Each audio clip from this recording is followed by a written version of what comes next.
दोस्तों, welcome to my channel. My name is Mohammed and welcome to my channel visual reactions. तो दोस्तों, इससे पहले मैंने एक वीडियो पे रिएक्शन किया था। गौर गोपाल दास जी की वीडियो थी, तो मैंने उस पर रिएक्शन किया था। तो वो वीडियो बहुत अच्छी थी। तो आज मैं एक और वीडियो लेके आया हूँ। तो ये भी गौर गोपाल दास जी की वीडियो ही है। तो ये मुझे टाइटल से बहुत अच्छी वीडियो लगी, तो मैंने इसको पिक किया और मैं इस पर रिएक्शन करूँगा। तो आप मुझे इस तरह बताइए मैं और किस किस वीडियो पे रिएक्शन करूँगा। तो बहुत सारे मंक्स है या कोई हिंदू धर्म में जो बहुत सारी चीज़ें होती है, या कोई बड़ा स्कॉलर है हिंदू धर्म का जो अच्छी अच्छी बातें समझा रहा है, तो उस पर मैं रिएक्शन करूँ। तो ठीक है, मैं वीडियो प्ले करता हूँ। CNBC TV 18 Weekender, only on CNBC TV 18. For a regular professional, working professional, someone at my stage as well, what are the kind of stresses that you see, and what would your advice to all of them be? I think in the world out there today, people have a wrong idea of success. People think success means achievement. And people think success means having all what the world is promoting to you. So the more you have, the more successful you are and the more happier you are. That's a completely wrong idea of success that people have. Now when you're wanting to achieve and you're wanting to get the best and you're wanting to get there all the time, obviously you have to work hard. Loads of people are putting in 14, 16, 18 hours of work, not prioritizing their health, not prioritizing their hobbies, not prioritizing their family, not prioritizing their spirituality, not prioritizing their unwinding themselves. But how much do you prioritize? There's so many things seeking your attention. Correct. Is there a risk of people spreading themselves too thin, and how do you figure that out? How do you fix that? I don't think so. It's a question of spreading yourself out. I think it's a question of finding the right balance. Irritability and lack of satisfaction is an outcome of a life out of balance. You know, a life out of balance. Now it's like when you an artist is wanting to make a painting or a pencil sketch, and if he's sharpening the pencil, someone comes and says, hey man, you're wasting your time sharpening the pencil. But unless you sharpen the pencil, whatever you do is going to be extremely blunt. So if you even want to be effective at work and achieve, it's better that you be internally focused. If you're not focused and if you're not internally mentally stable, your output at the workplace is low as well. I'm saying that if you prioritize those things that mean to you, you work on yourself, you work on your internal self, the consequence of that will be super productive in less number of hours.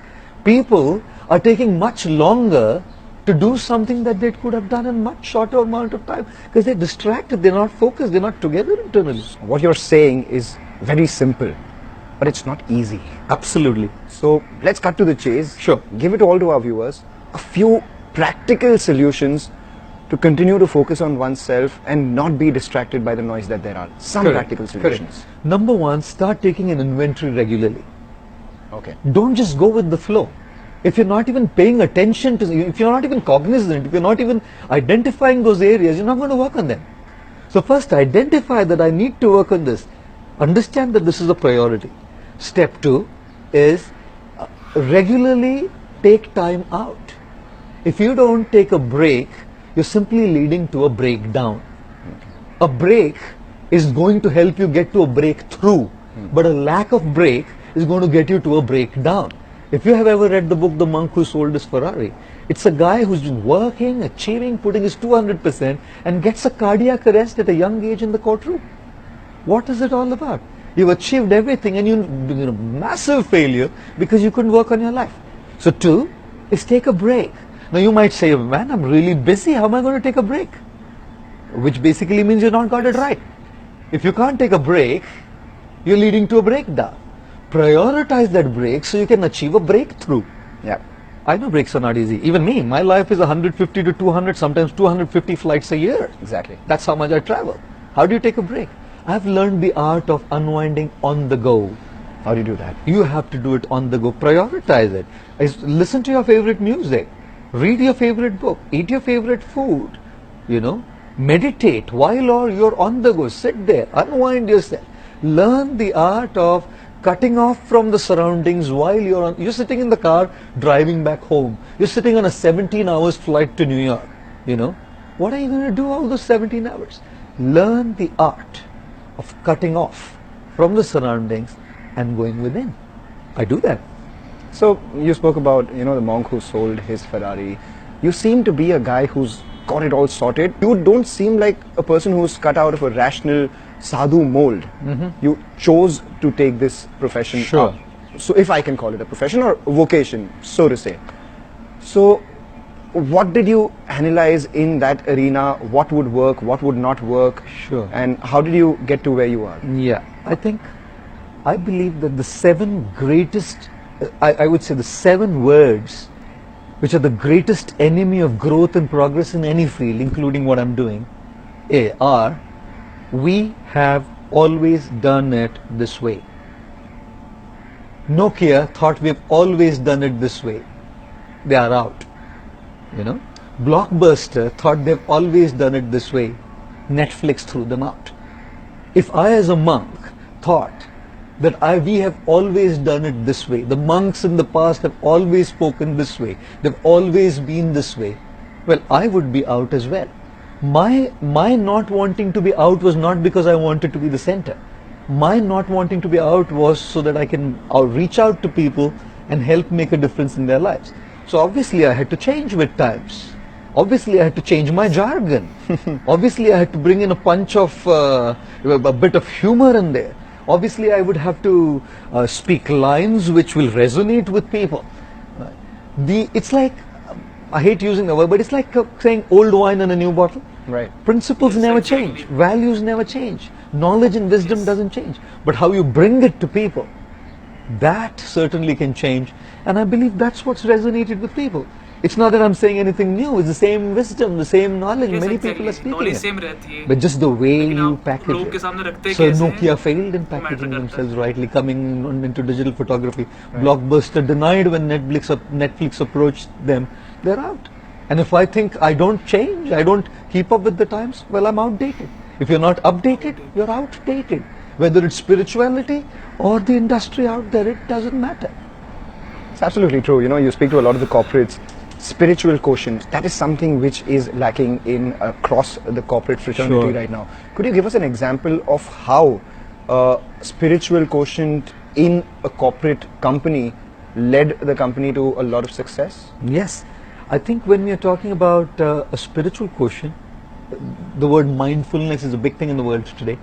I was in San Francisco and I was invited to speak at Salesforce. Okay. And Mark Benioff, one of the things he's done at Salesforce is he has prioritized mindfulness for every single employee. Every single floor of their headquarters in Salesforce has a mindfulness zone.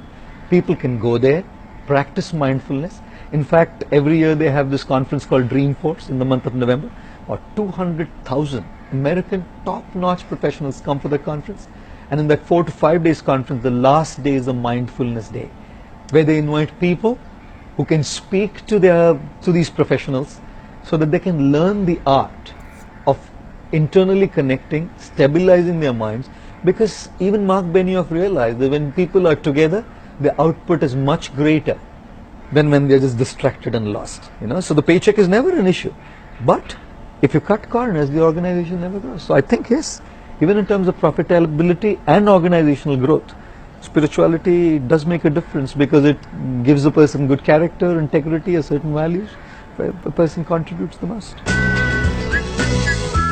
CNBC TV 18 तो दोस्तों, कैसी लगी आपको video? मुझे तो बहुत अच्छी लगी.